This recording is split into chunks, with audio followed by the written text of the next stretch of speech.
Okay then, let's have a look at this.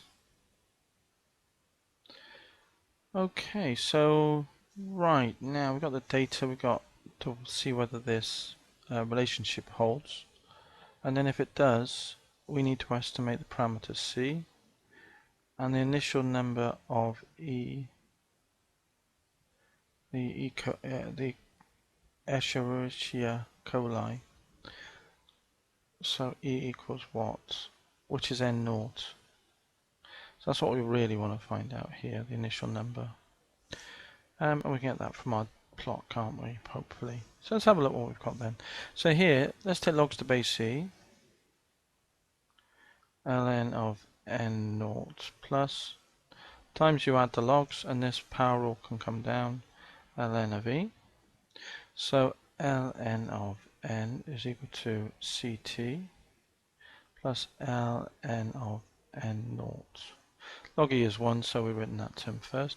Compare that with y equals mx plus c, and we can see that we need to plot log n against the time on the y and the x, and then the m will equal to c. The gradient we can measure off to be the value c, and the intercept, this is the intercept value, which is also a symbol c, is equal to ln n naught, which we can read off and then work out n naught, can't we, for the relationship if it's valid. So first of all then, t against ln, so t is equal to, let's put that down, and we need ln of n, ln natural logarithm of capital N. So we don't know what it is there, but we know 20. Natural logarithm of 20. 2.99, which is 3.0, then 50, ln of 20, 39 rather, ln of 39, 3.66, then 108, ln 108, 4.68, and ln of 1.151. 5.02. Okay, there's our data. So let's do a straight line then. Have a little look at this. So I'll try and draw it as best I can.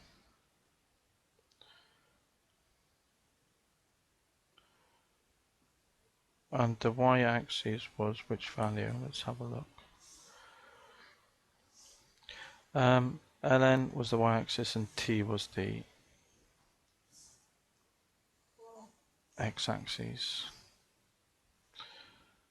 So ln and t goes up to 90, so 10, 20, 30. So let's put it in.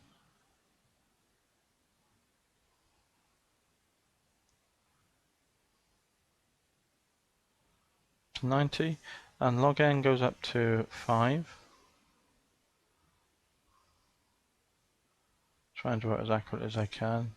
On paper you would use proper graph paper to plot this graph. I'm using a digital pen to doing the best I can. So 30, 3, 50, 3.66, and then 80, 4.68,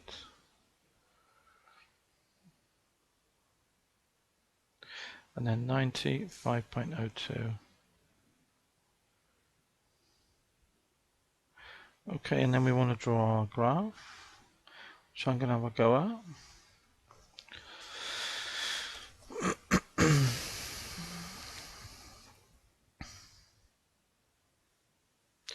Okay, let me get the ruler. I'll try and draw it as best I can by eye.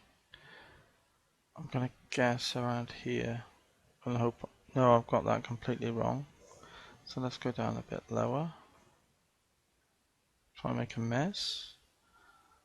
I think I still need to go lower, don't I? A little bit more. Try that. That'll have to do, because, no, I think I'm going to go up slightly. There, something like that. That's probably better, isn't it? So that's the line of best fit there. So I reckon the measure here, just by looking at it with this inaccurate curve, that's about 1.85. Yeah, 1.85 I'm going to guess. And the gradient, well, we'll come out to say 50. And what value would that be? That's actually near enough on the curve, so I'm going to say that's 3.7. So that height is 3.7. Drop it down to this height, which I've said is 1.85. So the difference is 1.85.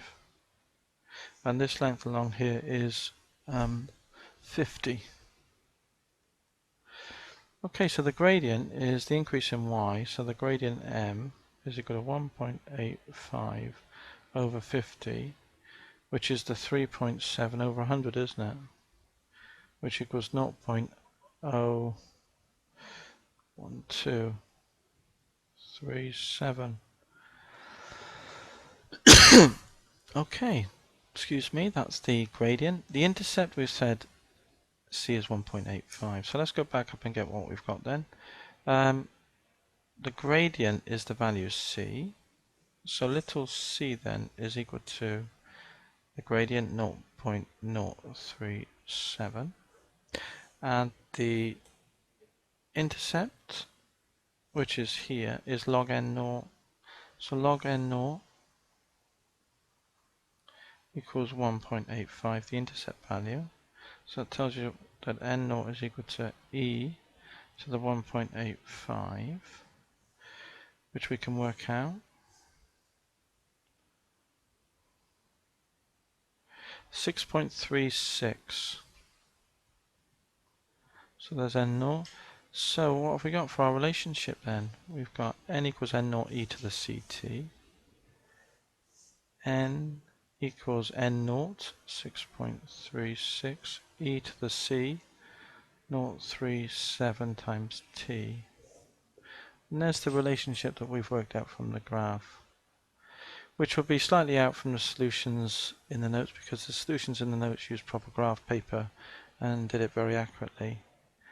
But we're not too far out for the c value, which was 0.034 in the solutions, and the n naught was 7. So considering the relative inaccuracy that we've got here, it's quite good when you consider that.